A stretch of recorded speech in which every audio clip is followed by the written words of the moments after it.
नमस्कार, मैं पूनम शर्मा और आप देख रहे हैं TN News 24 आवाज जुर्म के खिलाफ। तो चलिए देखते हैं आज की खबर में क्या कुछ है खास। गुजरात प्रदेश सूरत जिले के ओलपाड तहसील के सायड गांव के निवासी जो लंबे समय से सायड क्षेत्र के मतदाता हैं, उनका नाम मतदाता सूची से न हटे, इस उद्देश्य से ओलपाड के तहसीलदार HB चोपड़ा को आवेदन पत्र दिया गया। इस प्रस्तुतिकरण के समय प्रदेश कांग्रेस महासचिव एवं सायण विधानसभा क्षेत्र के पूर्व जिला पंचायत सदस्य दर्शन भाई नायक, सामाजिक कार्यकर्ता जतेंद्र देसाई, सायण ग्राम पंचायत के सदस्य रऊफ मेमन, इबू भाई, इब्राहिम भाई, जैद मोताला, सुलेमान पटेल, इकबाल सुलेमान मोताला, सिराज गुलाम मोताला सहित सायण गांव के अनेक अग्रणी नागरिक बड़ी संख्या में उपस्थित रहे। इस अवसर पर जिला पंचायत के पूर्व सदस्य दर्शन भाई नायक ने कहा कि एक विशेष समुदाय को निशाना बनाकर गलत तरीके से लोगों को परेशान करने का कार्य सरकारी तंत्र द्वारा किया जा रहा है। कुछ ऐसे लोग भी हैं जिनकी 7-7 पीढ़ियां यहीं निवास करती आ रही हैं, फिर भी जानबूझकर उनके नाम मतदाता सूची से हटाए जा रहे हैं। ये वही लोग हैं जो हमेशा BLO अथवा सरकारी तंत्र को पूरा सहयोग देते आए हैं। अब ओलपाड तालुका एवं सूरत जिले के सामाजिक सौहार्दपूर्ण वातावरण को बिगाड़ने का प्रयास कुछ लोगों द्वारा किया जा रहा है, जिसे हम किसी भी सूरत में सहन नहीं करेंगे। दोषियों के विरुद्ध कानूनी कार्रवाई की जाए और पुलिस शिकायत दर्ज की जाए, ऐसी मांग की गई है। गुजरात हेड राजेंद्र तिवारी की खास रिपोर्ट। जमीन मिलकत બધા એની કેટલી પેઢીઓ અહીંયા વસવાટ કરીને પેઢીઓ થઈ અને આજે બી સુલે શાંતિથી કેટલીઓ ચૂંટણી ગામના સરપંચ તરીકે બી મુસ્લિમ સરપંચો ચૂંટાયા, ગ્રામ પંચાયતમાં બી મુસ્લિમો સરપંચોના મતદાર યાદીમાં નામો લીધા અને જ્યારે જ્યારે વહીવટી તંત્ર કોઈ પણ કામગીરી આવે, ચૂંટણીલક્ષી કામગીરી આવે તો અમારા આખી ટીમ બનીને 4-5 જણ જે સાકીરભાઈ છે, આ રઉફભાઈ છે, એવું કે બીજા છોકરાઓ ભેગા થઈને જે BLOએ જે કામગીરી કરી એસઆઈઆરની બાબતમાં એને ફૂલ મદદ કરી, જાતે ગઈને તમામ જગ્યાએ મદદ કરી। સ્થાનિક જે વહીવટી તંત્ર છે BLO કે જે આપણા ઓફિશિયલી સરકારી રીતે નિમાયેલા BLO, તો એ BLOએ કોઈ જગ્યાએ કોઈને નોટિસ કે કોઈ વાંધા કે કોઈ એની આંખે નહીં, કારણ કે લગભગ બધા અહીંયા સ્થાનિકો હતા, એના બાપદાદાના નામો બી અહીંયા નોંધાયેલા સમજો બરાબર। તો એ લોકોએ કોઈ વાંધો નથી, કોઈ નામ કાઢવા માટેની કોઈ એ નહીં।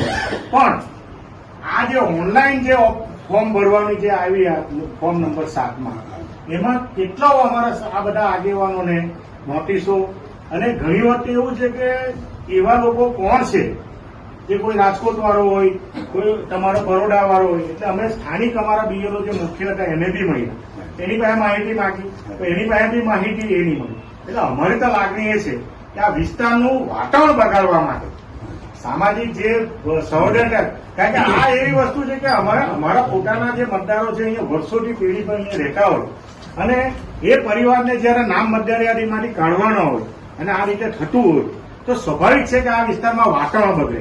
એટલે જાણી જોઈને જે આ સમાજને નુકસાન કરવા માટે, વાતાવરણ બગાડવા માટે જ આ ફોર્મ નંબર 7નો ઓનલાઈન ઉપયોગ થયો।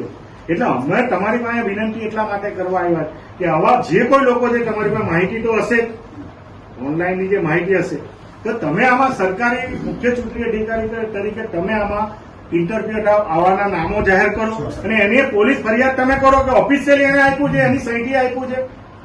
ઓનલાઈન તો ગમે તે નનામી સહીથી બી કરી દે અને આ વિસ્તારનું ઓલપાડનું વાતાવરણ બગાડવાના જે પ્રયત્નો કર્યા છે, અમારા સમાજને આ લોકોને બદનામ કરવા, કેમ ભાઈ એ લોકોનો ગુનો છે કોઈ જાતનો? એ બી આપણા અહીંયા જ રહેતા છે।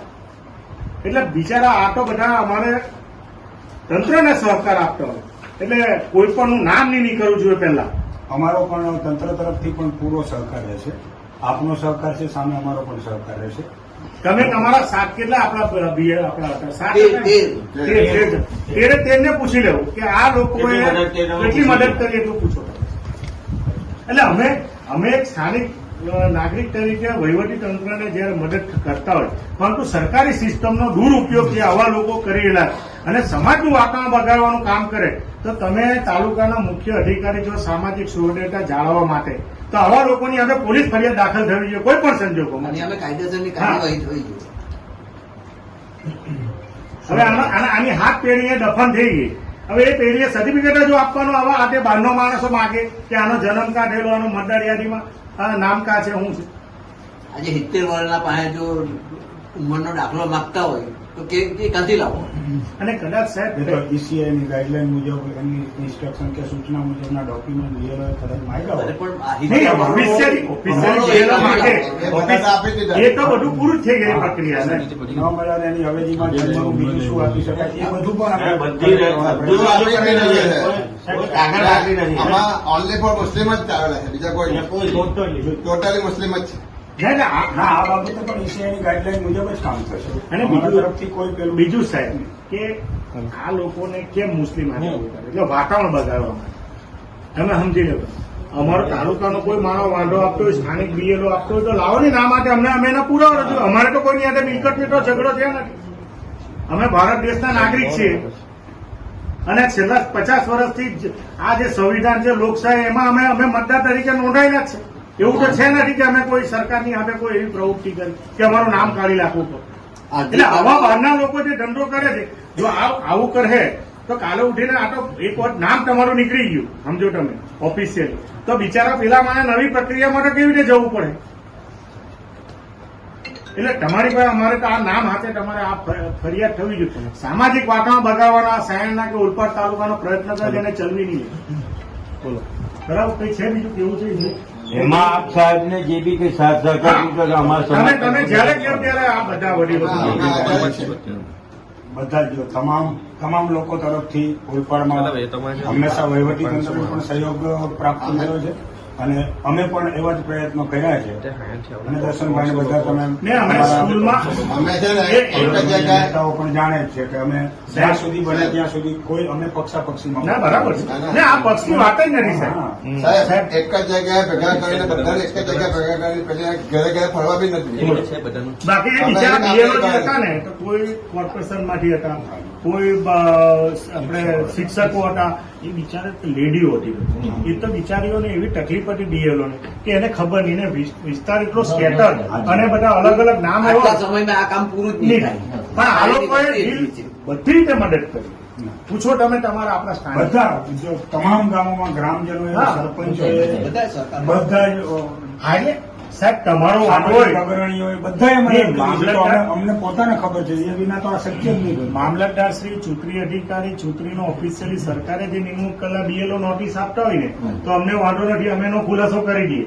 પણ જે ફોર્મ નંબર 7 નો દુરુપયોગ કરે છે બહારથી આ રીતે વાતાવરણ, એની સાથે અમને વાંધો છે કે નાનામાં તમે લોકોને કરો. જેનો આ ભાઈ અહીંયા મેં કીધું કે એની 7 પેઢીના નામ છે, આ બધાના હાથ અરજી કરવા વાળો એને ઓળખતો જ નહીં હોય.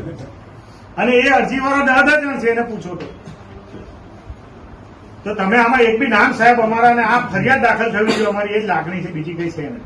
ચાલો સાહેબ ઓનલાઈન જે ફોર્મ આવ્યા છે, હા. ઓફલાઈન ફોર્મના અંદર વ્યક્તિનું ખાલી નામ આવતું હોય છે હા. અને ઓનલાઈન ફોર્મના અંદર એને જે અરજી કરવી હોય કે તે પહેલા તેને ઇલેક્શન કમિશનની વેબસાઇટ છે NVSP પર તેને એનું પ્રોફાઇલ લોગિન બનાવવું પડે. તો આ અરજીઓના અંદર તેનો વોટિંગ કાર્ડ નંબર, તેનો મોબાઈલ નંબર અને તેનો ફોટો સહિતની વસ્તુ આવી હશે. એટલે તે વસ્તુ ઓનલાઈન કેટલી આવી છે ને એ હા, એમાં તો એટલા માટે જ કારણ કે આ ઓનલાઈન જ છે, ઓફલાઈન હોય તો પ્રશ્ન જ નથી. એ મુજબ સાહેબ 300 થી વધારે છે આ. હા, આને પૂરું ધ્યાને લઈ અને એ મુજબ કાર્યવાહી થશે. એની ઓનલાઈન પાસે રહી જાય. બધું જ છે એની અંદર. આ તમારી પંચાયત જે આનું નામ આવેદનને પૂરું ધ્યાને લઈ અને ECI ની અને ગાઈડલાઈન મુજબ જ કામ સાહેબ. થશે. આટલી બાંયધરી આપું છું. મામલતદારશ્રી, આખા જિલ્લામાં તમે જો આજે પેપરો તો કોસંબાના સરપંચનું નામ નીકળ્યું, માંગરોળમાં પેલો મારા જે જિલ્લા પંચાયતના સભ્યો તો એ બધા મુસ્લિમના નામ નીકળ્યું, અહીંયા બી આવ્યા. તો આપણા તાલુકામાં ને બધી જગ્યાએ વાતાવરણ બગાડવાના પ્રયત્નો છે, સમજી લો. અને જિલ્લાનું વાતાવરણ બગડે કે તાલુકાનું વાતાવરણ બગડે અમે કોઈ સંજોગોમાં નહીં ચલવી. અમે કોઈ પણ સંજોગોમાં આ બાબતમાં નહીં ચલવી. કારણ કે તમે અમારી પાસે માગો પુરાવા, અમે ઓલરેડી પુરાવા ચૂંટણી કમિશનને આપી દીધા છે જે માગ્યા છે. પણ બહારના માણસો આ સરકારી વેબસાઇટનો જે રીતે SIR ની સિસ્ટમનો દુરુપયોગ થાય છે. દુરુપયોગ કરે એની સામે અમારો વાંધો. એટલે એ તમે તપાસ કરીને એ નામ બી જાહેર કરો અને પોલીસ ફરિયાદ કરો. અને તમારથી નહીં કરતા હોય તો અમે પાર્ટી બનીને અમે ફરિયાદ કરો. કારણ કે આ તો રીતસરનું તમારે એવું છે કે વાતાવરણ બગાડવાની છે, બદનામ કરવાની વાત છે કે મુસ્લિમ સમાજ કેમ આનો લોકશાહીમાં અધિકાર આજે વર્ષોથી રહેતા હોય એક બી માનવ બતાવો કે કોઈ સરકારની સિસ્ટમની સામે કોઈ કહ્યું. સાહેબ ECI ની ગાઈડલાઇન્સના મુજબ 7 નંબરના ફોર્મની જે ગાઈડલાઇન્સ છે તેમાં છેલ્લે ડિક્લેરેશન લખ્યું છે કે જે કોઈ અરજદાર અરજી કરે છે અને તે વસ્તુ ખોટી નીકળે તો તેને દંડ કે પછી રકમ કે પછી બંને તરીકે સજા થઈ શકે, તો એનું પૂરેપૂરું પાલન થાય એવી અપેક્ષા. બરાબર DCI ની ગાઈડલાઈનનું પૂરેપૂરું ભાઈ પાલન થશે. એમાં નો બાપુ, અમે આ મુદ્દો પણ નહીં, તમારા માટે સાહેબ, નહીં. અમે આ મુદ્દો ચૂંટણીમાં મતદાર યાદીમાં નામ આવી જાય કે નહીં, અમે આ મુદ્દો મૂકવાના નથી. અમે નક્કી કર્યું છે કે કાયદાકીય રીતે બી આ લોકોને, કારણ કે એવું છે કે મતદાર યાદી કરતા મહત્વની વસ્તુ છે આ ગુજરાતમાં અને ઓલપાડમાં અને ખાસ કરીને જિલ્લામાં જે સમાજને ટાર્ગેટ કરીને વાતાવરણ બગાડવાની લાઈન છે કે આ લોકો વિરોધી છે માનસિકતાની અમે અમારી લડાઈ જામતી લડશું. બરાબર છે? પહેલી વાત છે કે એક સજા થયો તો બીજી વાર હા. આવું કરતા અચકાય, બીજા હું અચકાય. બરાબર છે બાપુ, ક્યારે અમને કેવું તમે તે કહેજો પછી. બરાબર.